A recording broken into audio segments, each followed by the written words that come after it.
My countrymen, for this talk with you, I propose to divide my discussion.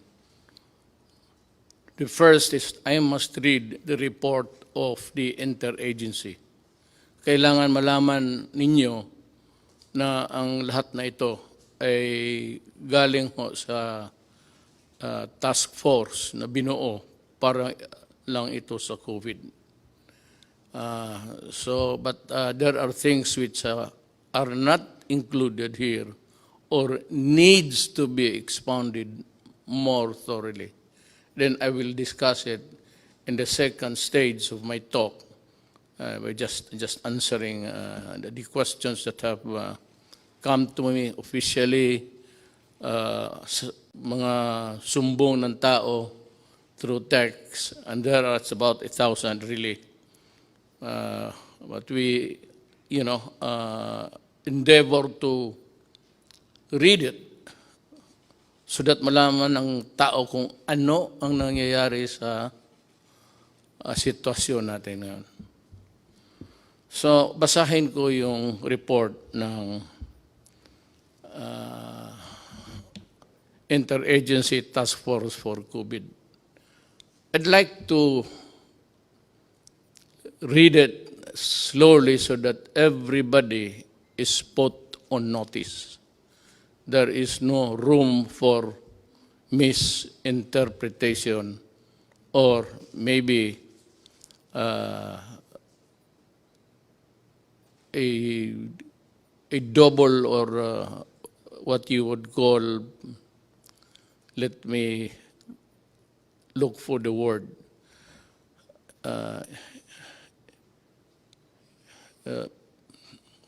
I forget, but I'm sure it will come back to me. So first, let me read it.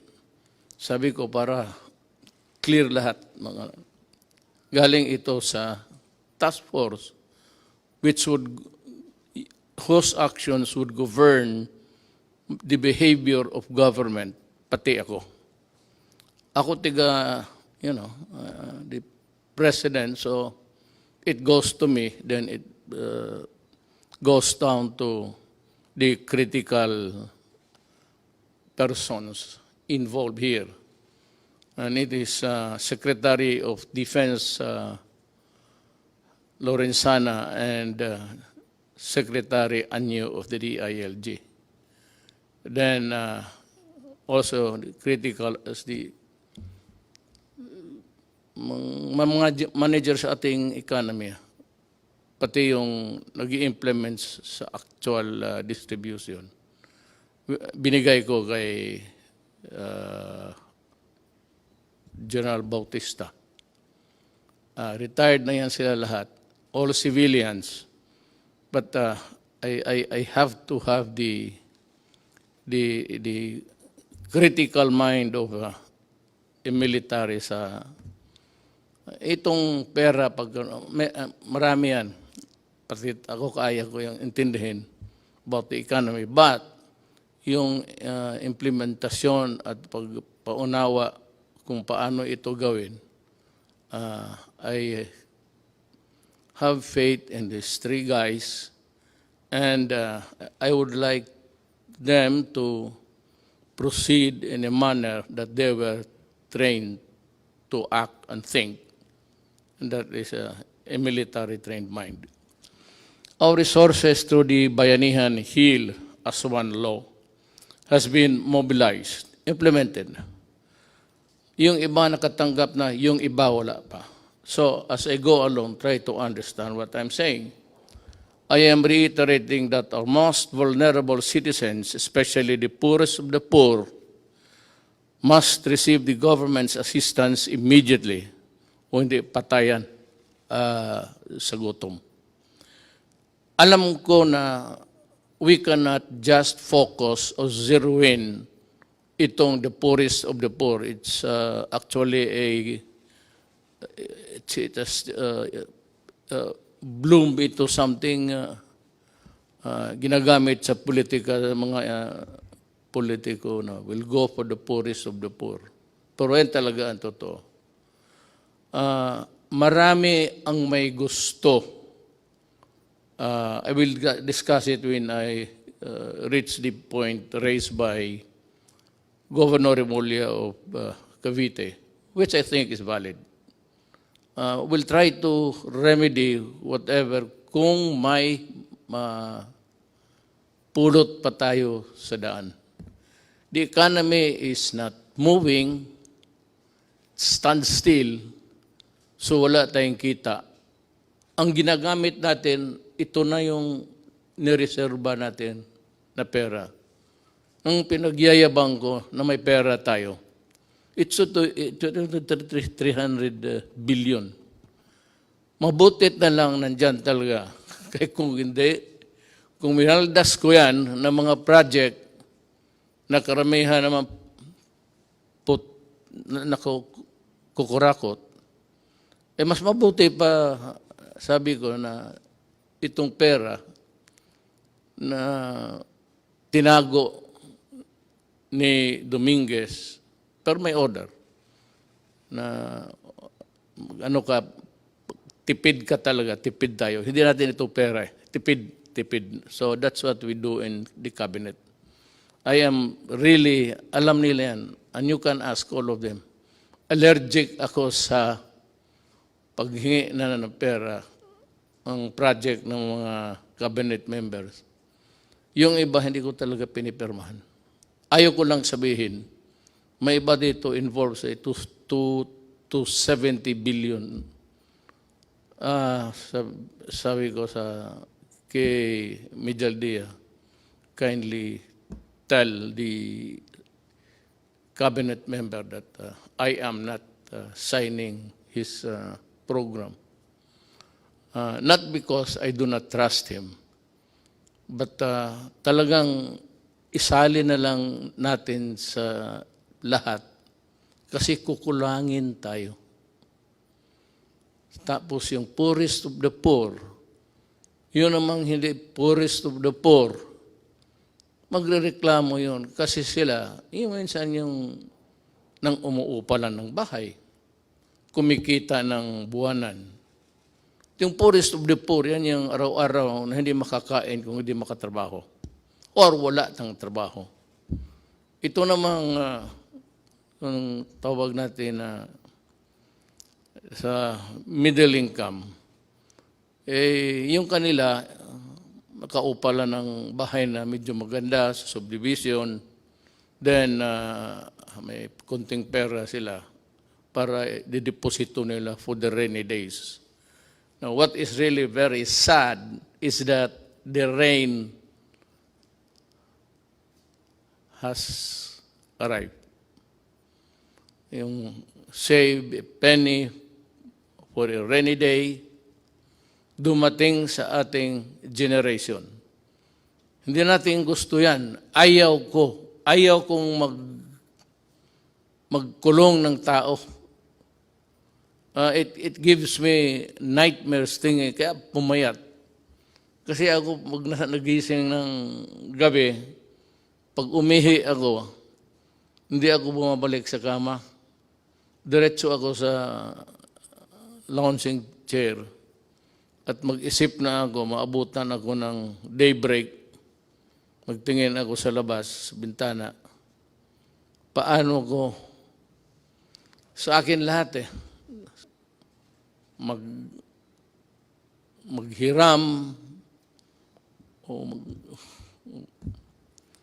the 100 billion pesos for 1 month or the 270 billion pesos for 2 months yan, nakaprogram na as earlier estimated, is not enough. I'm calling on the Secretary of Finance to generate. Magnakaw ka, maghiram ka, walang pakialam, i-produce mo yung pera kasi pag naubos na ito,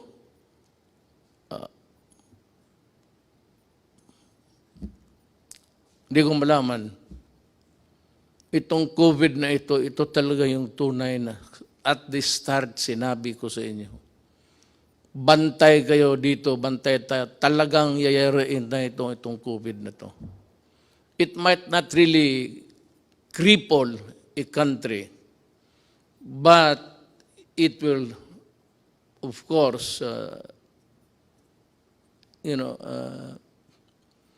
cause a sadness and fear kung paano tayo makaraos dito. We are exploring options to adjust our budget. Yung budget na yung earlier na budget, wala pa yung COVID. Sinabi ko, bawasan na lang yung iba or totally ilaglag mo na lang yung project na yan, iligay mo dito kasi ang unahin natin ang tao, ang tiyan. Kasi pag wala nang kinakain, a human being can be violent. Especially makita niya yung mga anak niya wala nang kain, nag-iiyak siya, maghingi ng gobyerno, tapos wala na akong maibigay at maubos yung bigas natin. Parang hindi lang ako, lahat sa buong mundo. Kami yung in charge sa gobyerno.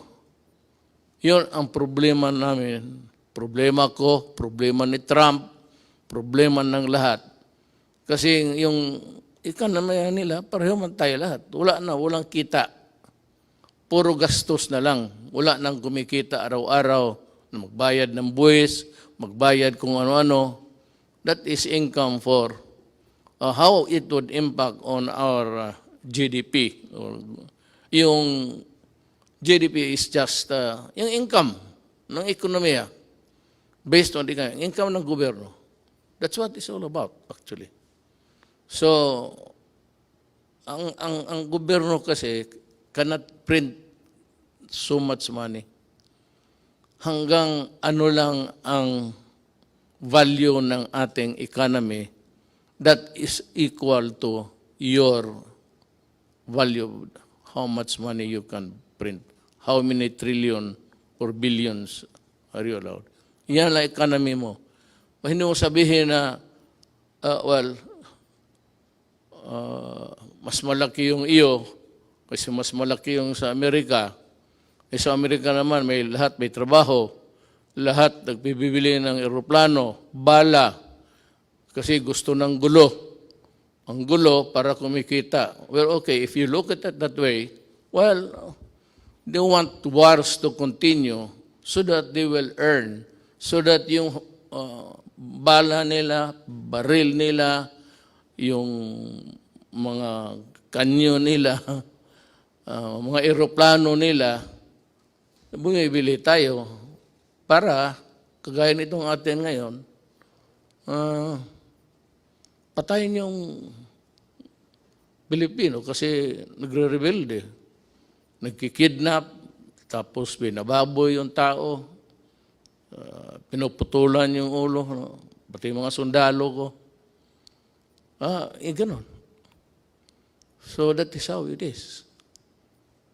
Everybody wants war, trouble, because kung wala ng gera, ang kita nitong mga to, these countries, producing the armaments and the lethal things in a inventory sa bodega. Ganon yan. Isipin mo na lang kung wala ng gulo. Sino magbili ng bala? Sino magbili ng baril? Yan ang isi-share ko, yung nalaman ko lang. The little knowledge that I have. I'm sharing it with you. I may need more minutes or hours to talk with you. But at least kung makinig kayo, you'd be able to understand even my paradigm, ang paningin ko sa buhay. At ang paningin ko kung saan ako tatagal. Saan ako pupwesto dito.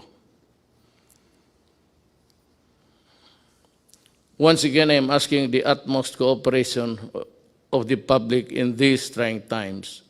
Let us see the needs of our poor brothers and sisters who are hit most by the pandemic. You know, lahat tatamaan ito. Kaya sa lahat ng bansa sa mundo, isang order lang, pasok kayo sa bahay, huwag kayong lumabas kung ayaw ninyong mahawa.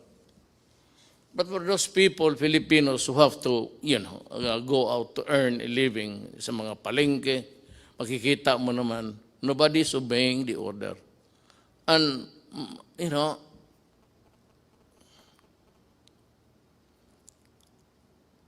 the devil and the deep blue sea ako eh. Paano, ibawal ko, huwag silang magtrabaho, lumabas, hindi kakain yan. Mabutit na lang nga, hindi na humihingi sa iyo. Pero ngayon, kung talagang higpitan mo, which is really the advice of all governments, lahat ng gobyerno, ito ang sinasabi. Go inside your house and lock it and do not come out until the pandemic is over. When? I do not know. Ano ba itong, bakit ba itong gobyerno na to hindi niya ma-solve? Ikaw, Duterte, lahat naman ng bunganga mo, hindi matakot yung halos in order patay pati isda. Wala kang magawa nito, hindi mo matakot ang COVID ho is science. Period. The reason why we are ordering you inside the house is also science. Period. Hindi ito kalaban na galing sa it's a goddamn microbe that's crawling all over the world. Sa Amerika, marami na ang patay. Italy, ang France, in one day, or was it Italy? In one day, 500 ang patay. So it's a deadly thing. That is why, huwag kayong lumabas. Kasi, alam mo ito, it's in the air. I hope you were able to see the Japanese experts science paano mag-transmit.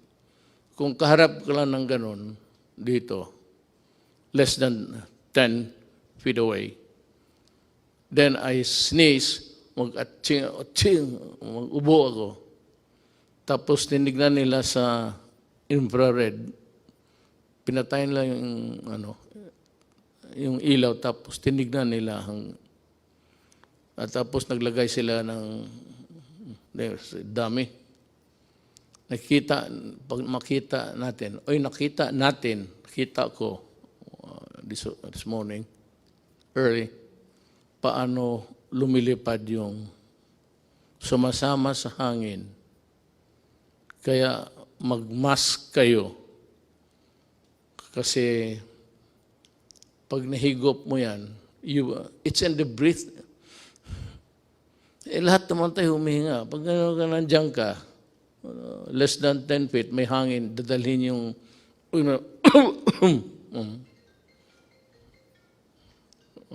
nagtawag na yung si microbe. Yan ang explanation ko. Bakit? Wala tayong panalo dito. Hindi ito. Kung mabaril lang ito, wala. Natapos na ito. Bigay ko lang sa isang kumpanya na sundalo. Dito, sa likod, maraming sundalo dyan. Hindi, tapos na sana ito.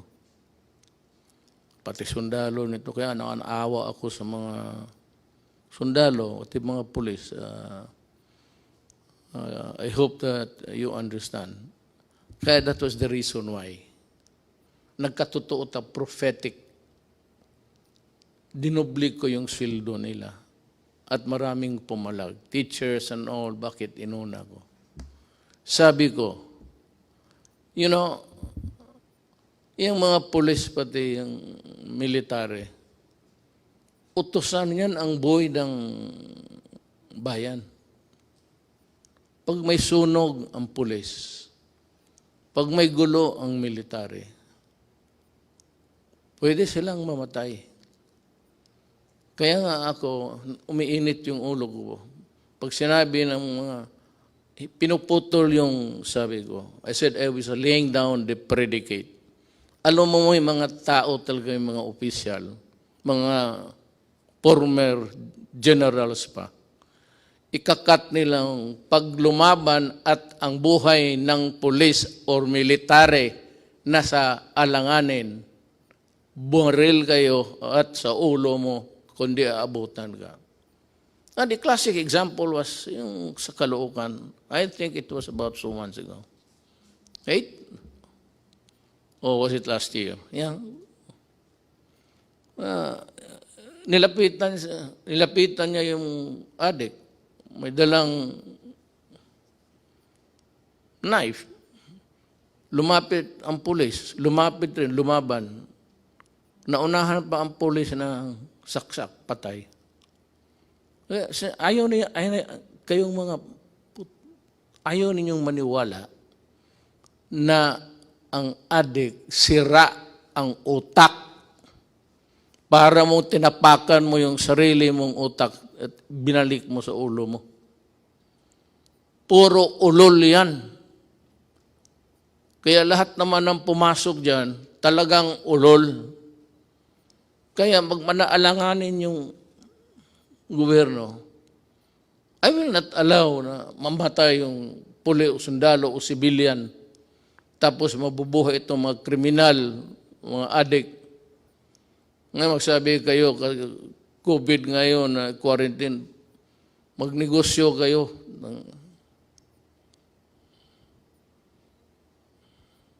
Wala nang malagyan eh. Nandiyan naman yung Manila Bay, tapon mo lang. Tataba pang isda dyan, totoo lang. At sasarap. Sinabi ko na sa inyo, huwag. No, ngayon, it's a thing which is, I said, rampaging all throughout our country. And every country for that matter. Huwag ninyong subukan ang gobyerno kasi pati ang gobyerno desperado na. Ako desperado na rin. Sabi ko nga, nakatutok ako sa bintana. Makita ko na lang. Kaya may tulog ako. Kanina nagising ako mga 3 plus. Pag 2 beses ako before getting to bed, and once, talagang mag-ihi ako isang beses, umaga. Yung gabi, magising ako. Nakatutok ako sa madilim na langit. Well, it's a private thing, but nagdadasal ako.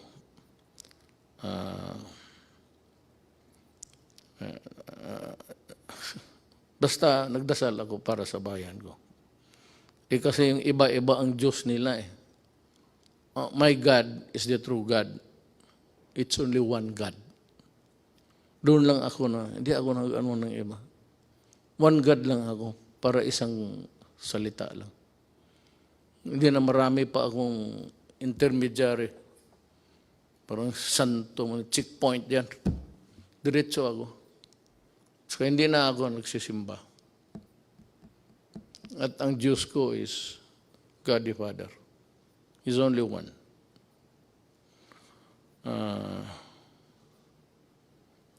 To my fellow, to my brothers and sisters, especially those who have more in life, baka makatulong kayo sa extent ng financial assistance. Kung hindi mo na masyado kailangan at alam mo na may minagugutom, bigay mo na lang para hanggang maubos ang may border yan eh. Tulong mo hanggang dyan lang. Ang gobyerno, ganun. I would like to be honest.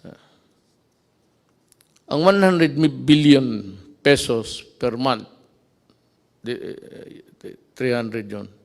So, ang 100 billion pesos budget or 270 billion pesos for 2 months as they are estimated. Hindi talaga tatagal yan.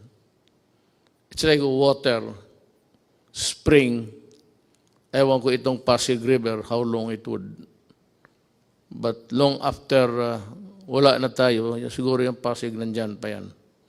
Pero hindi yan kagaya ng ating gobyerno na walang katapusan ang pera. Your money, money ko, money ng mga lasinong may deposito sa bangko. Pag ginastos ko yan, mauubos talaga yan. Wala namang kita eh, puro bigay na lang. So that is a problem. Kaya sana, Bisaya pa, dili na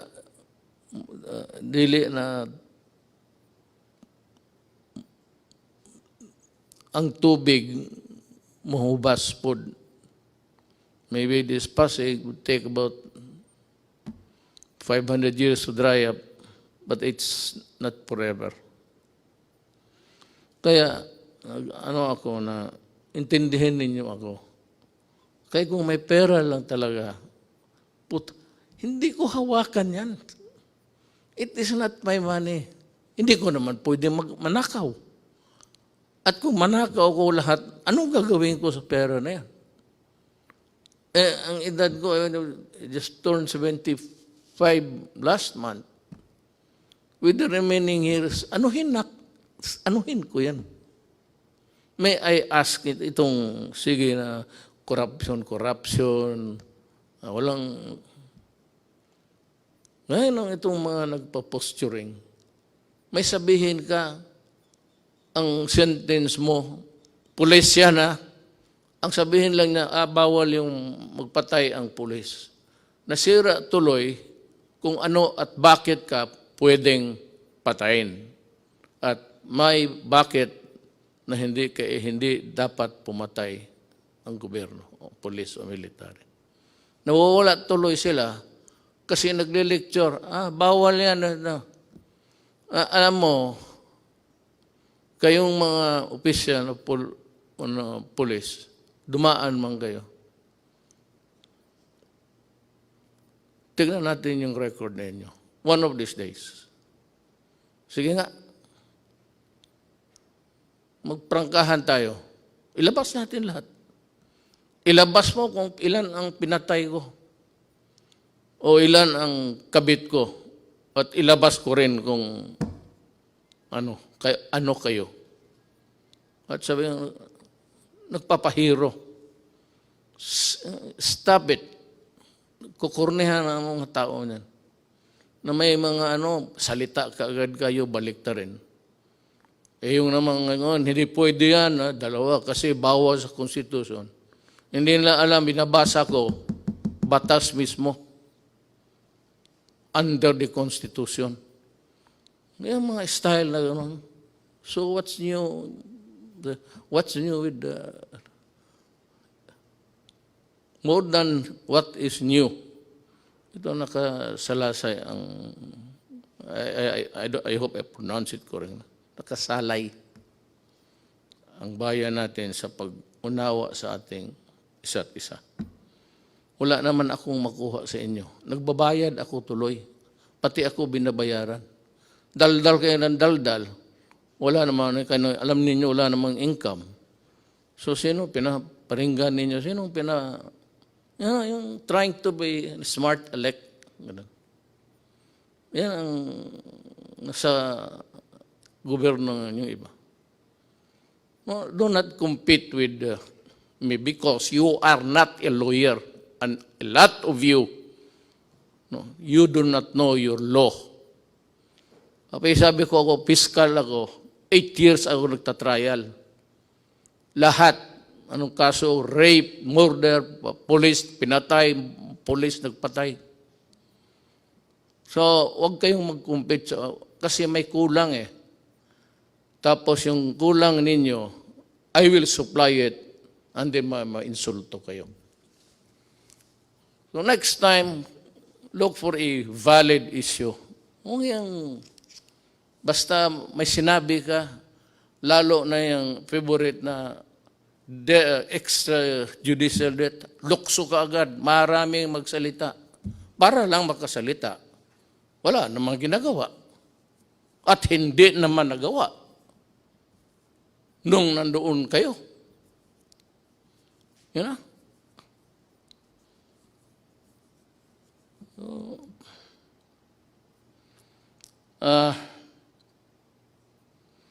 Let us take this problem one at a time. Ngayong itong buwan ito, tutok lang tayo dito. Meron yung one ka-program for the next month. Pero kung gamitin ko yan ngayon at wala akong makuha, sa pagdating ng next month, saan kukuha? Sabihin ng Kongreso, binigyan ka na nga namin ng bilyon-bilyon. Yan ang bilyon-bilyon. Ang ginastos ko naman, sabi ko, at yung mga tao na humahawak din, mga military, ano yan, military na nakita ko, mayor na may prinsipyo at so, buwan-buwan lang tayo, ha? We are also trying to perfect this. Kung gusto lang natin, pero ang buhay kasi ganun. Gusto ko bigyan yung poorest of the poor, which is the popular cliche o politician. Nandiyan kami sa inyo ka poorest of the poor. Patignan mo kung nandiyan na sa pwesto. Poorest of the poor. Kayong panahon nila, nakita naman ninyo. Anong ginawa? Anong ginawa nila? No? Nasa gobyerno, itong madadaldal, nasa gobyerno nakita mo. O nagsuporta ng gobyerno na yun. Tingnan mo. Ngayon tapos, may marinig ka na ano dito, nagpapaiwan pa na House Duterte, patayin si Duterte. Pato ito si, narinig, mabutit na lang nandyan si Attorney Pamatong. Sabi niya, dyan sa Facebook ba yan? He declared himself that I am the duly elected President of the Republic of the Philippines and I am ordering the military to arrest Duterte and to, sabi ko, tinanong ako ng staff dyan paglas, anong masabi mo sa sinabi ni Pamatong? Sabi ko, tama siya. Tama talaga siya. Sabi niya, siya lang ang he will solve the problem in 3 weeks.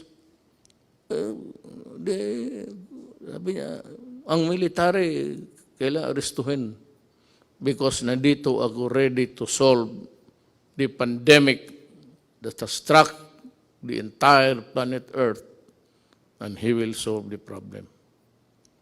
Tama. Kung gano'n na siya, tama, I agree. Kung magpunta siya dito, mag-usap kami. Kung ang solusyon niya okay, then sabihin ko sa military na, Adre, tama si Amatong. Alis na ako.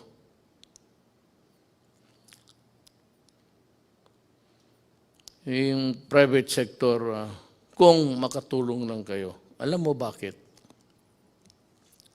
Hindi yung private sector na yung buwanan lang rin ang sweldo pero may bahay, either financing o umuupa sa category, unfairly though, middle class na yun sila. So sila, sinulatan ako ni Governor John Vic Remulla. He said, among the memo dumating sa akin is, ang humingi nito, among them is Governor John Vic Remulla, who is appealing to include the middle class in their constituency because kailangan rin nila. Ako, I agree. I know the political, economic horizon of the country. At least, nung akin lang, yung maliit kong sabi ko, hindi ako nagyayabang, maliit lang yung akin, how I deal with the problem. Alam ko, at kung maari lang, isali ko sila. But can they be included in the 270 next month? Hindi nga eh. 217, yun yan. 300,000 minus 270. Yan ang maiwan. Kasi, yung sa estimate namin, hindi nga namin sila yung ilan ba dito talaga yung middle class na at yung middle class na floating lang, andun dyan lang. May, just making what's tapos to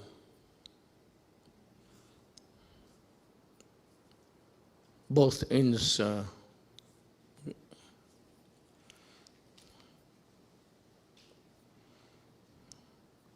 alam mo, ang sagot ko kasi dito, sagutin ko na lang. Ang solusyon nito is vaccine. Walang iba. Unless and until the bright boys, the scientific minds can come up with a vaccine or a previous, sabi nila yung sa malaria. I remember yung tatay ko. May tinamaan ng malaria yun eh.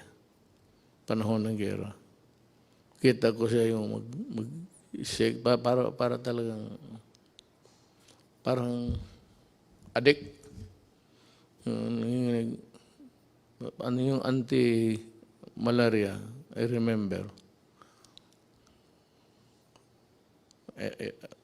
But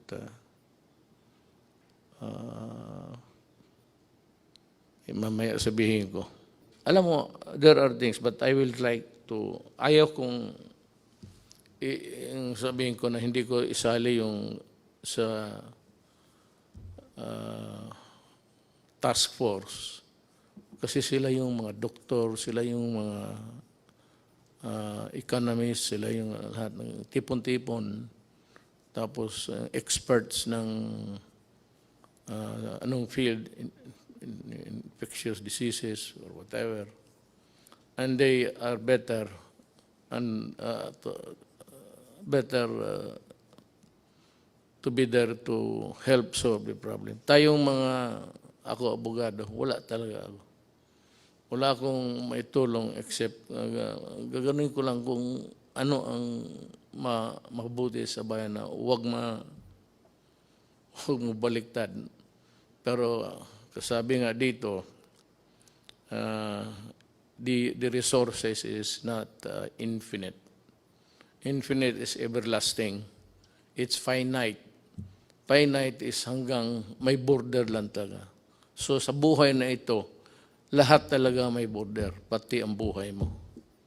O whatever it is, pera mo, Maraming mga mayaman dito noon, panahon estudyante pa kami. Ngayon, wala na. Because, ganun ang, ganun ang buhay. There's not enough money to go around. Ang gusto kong maintindihan ninyo, na itong problema natin, talagang problema ito. Kung ayaw ninyong maniwala, edi kayo, basta ang pangkontra nito is stay home at huwag kang mahawaan because it's in the air. Nandyan sa hangin eh. Pero hindi niya magtagal yung mga virus sa labas, sa init. Pero nagko-contaminate yan madalas yung itong sana mapanood ninyo yung experiment ng ginawa ng mga Japanese doctor. At pinalabas doon sa Amerika. Ang Amerika talaga ang nawalop. Maraming patay sa Italy, Spain, France, pati Amerika. Ngayon, bumaba ang patay nila. Pero the prediction is really dire. For as long as there is no vaccine or any medicine that these men of science can think of to put an end to it, we will suffer. Hindi ko alam kung kailan kayo, sabihan ko sa inyo, bahay lang kayo. Hindi ko alam kung kailan ako makahatid ng pagkain sa lahat. Hindi ko alam kung saan ako magkuha ng pera. Hindi ko alam kung ano ang ipagbili ko na kung may magbibili.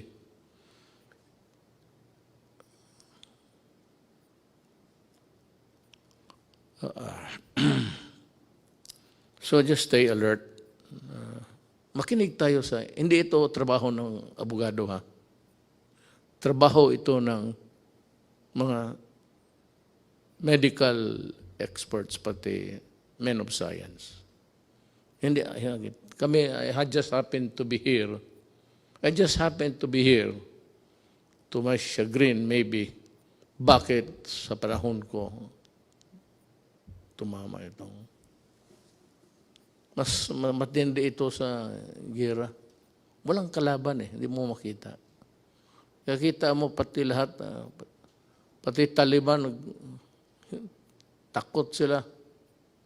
Lahat. Kasi yung pawis lang, sagaran mo yung pawis, yung distance rule, social distancing. Okay, I just say distant rule. Isundin lang ninyo. Kung hindi ninyo masunod, well, I would say na hindi naman kasiguro kayo mamamatay. I hope not. I hope that you will not get sick. I hope that you will not die. Alam mo bakit kung mamatay ka? Sabihin ko sa iyo, galing hospital o saan ka clinic, your body can only be handled by people who are fully protected. Hindi ka na makahawak kung sino yung namatay. Ayoko nang magbanggit ng ano pa. Basta kung sino yung namatay, hindi mo mahawakan. Balot, diretso yan, tapos diretso sa sunugin crematorium. Hindi ka nga makaburol.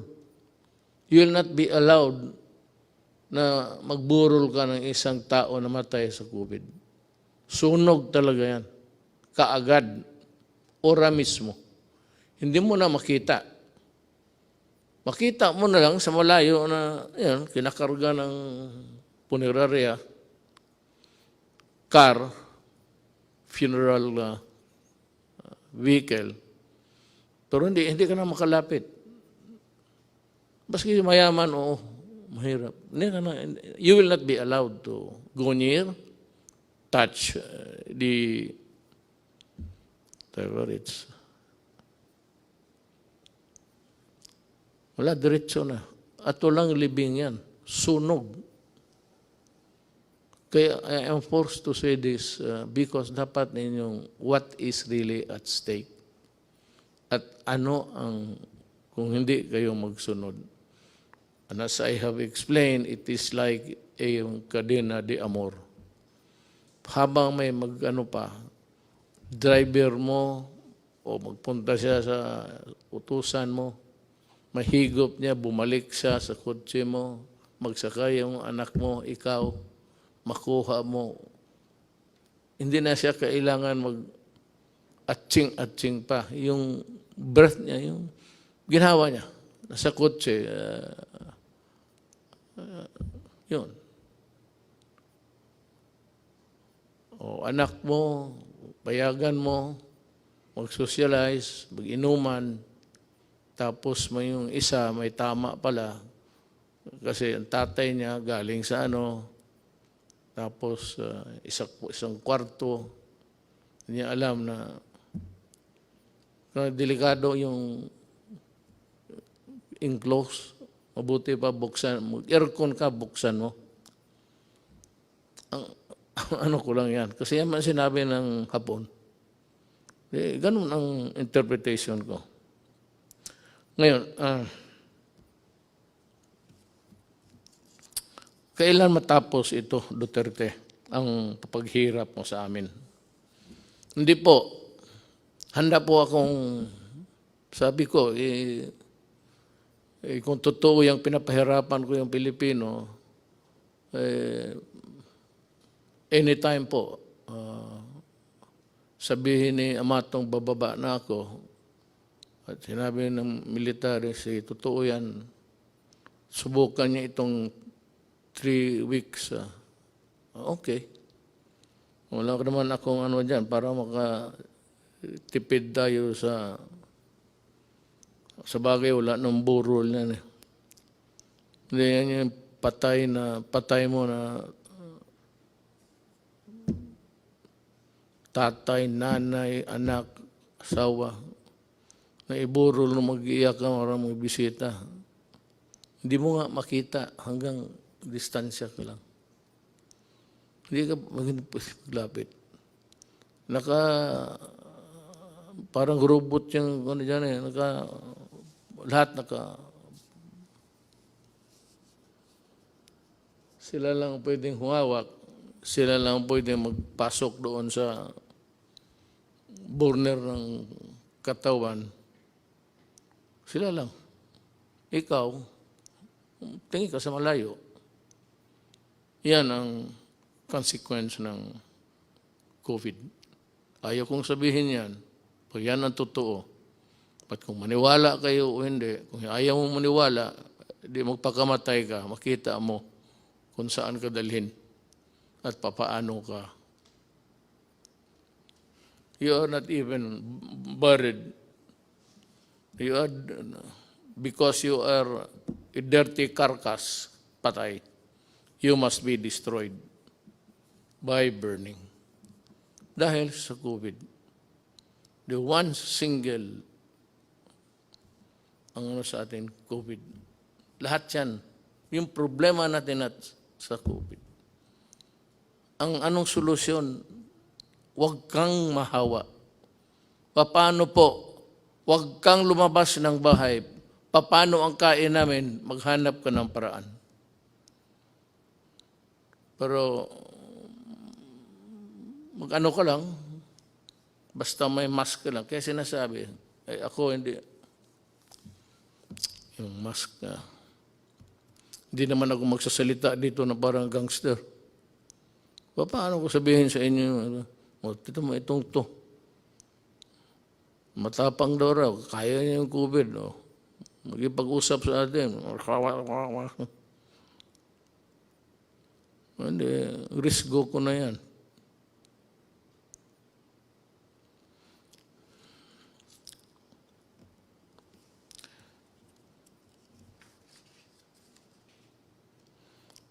It's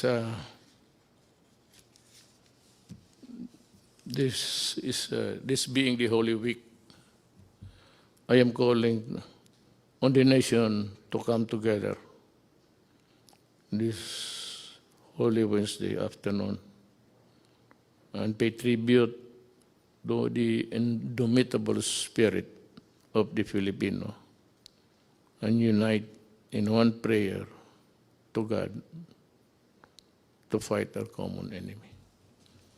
May dagdag, nag-improve ba tayo? I really do not know. How many died today? I have no, hindi ko alam kasi per ora yan eh. Pero sana,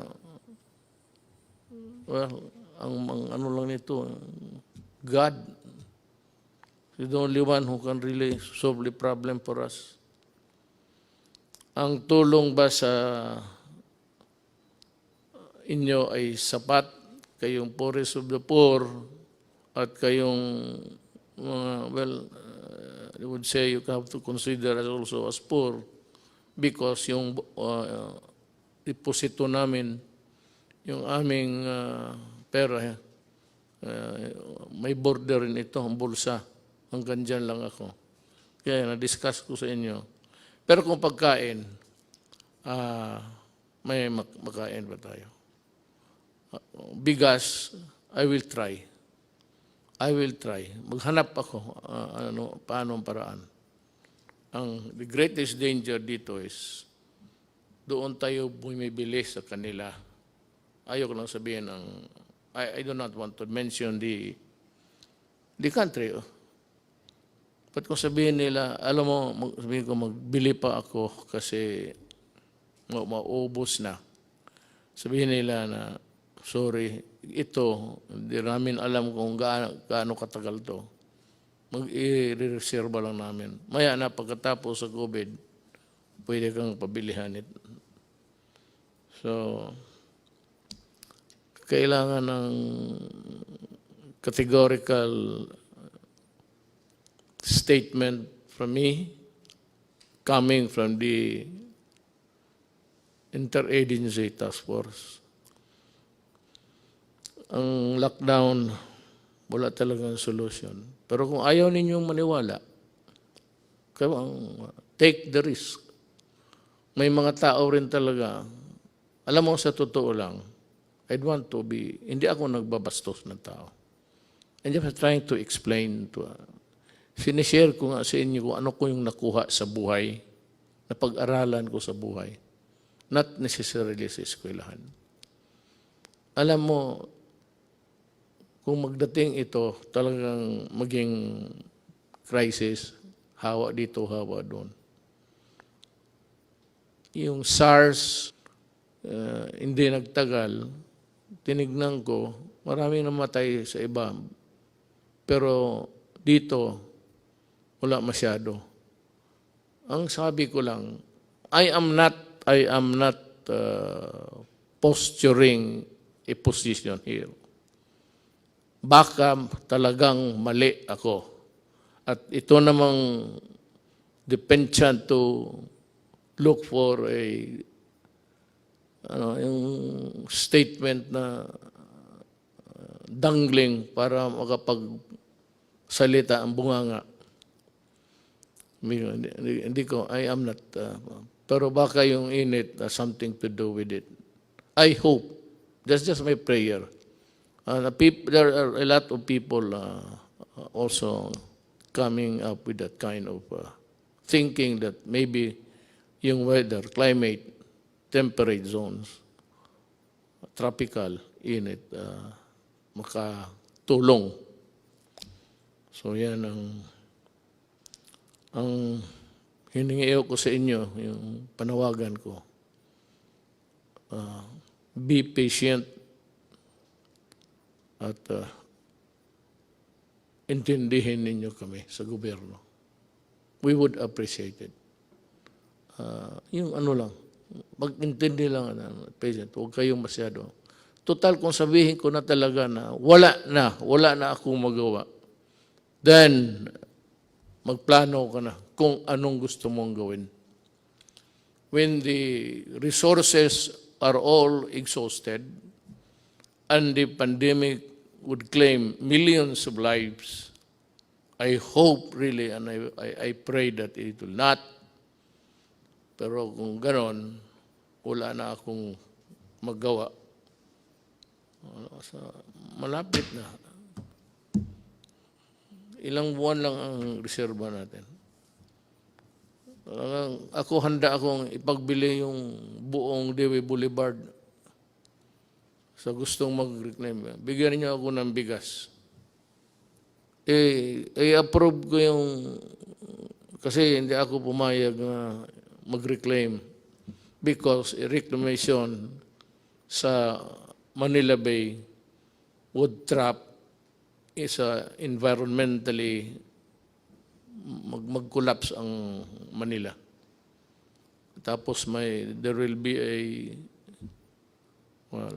would say, may mga syudad na bago, mga apartments, mga high-rise. But then, the city of Manila, given its lack of yung water treatment o treatment sa waste o wala. So pag ganun ang ginawa mo, patay ang Manila. So sabi ko, kung gusto ninyo, you just wait for 2 more years. Bahala na kayo. Ang susunod sa akin, He will decide for us. Or if I do not reach the finish line, then my successor will do it for you also. Ako, lumalabas ako, hindi naman ako pwedeng ang lahat ng tayo magtago, wala na.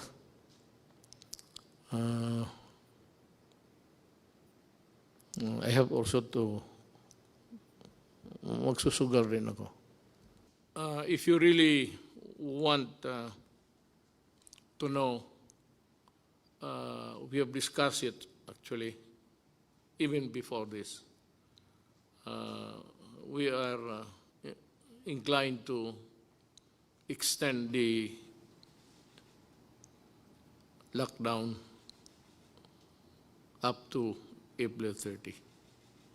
Tignan natin after that. In the meantime, magdo-double time kami. Doon sa tinatawag ninyong middle class. How is it defined or arrive at correctly? We will talk about this. I address myself to the people who have the money now to help. Pati yung mga employers. Alam mo, tulungan ninyo ang gobyerno, ang bayan natin. Kasi pag bumagsak ang gobyerno, bagsak kayong lahat. Pero sabi ko nga, I end this with a prayer. Gusto ko lang masabi rin ang ano nga sa utak ko para maintindihan rin niyo ako. At sana next time I would talk to you, baka mag-improve na ang situation. Whatever be the correction, kung makorek itong, it's an anomaly sa ating buhay sa mundo. May ganon eh. So, if it can be corrected, lahat naman tayo, we only did if it's time. He created the world, planet Earth, and if God wants it ended, so be it. Salamat po.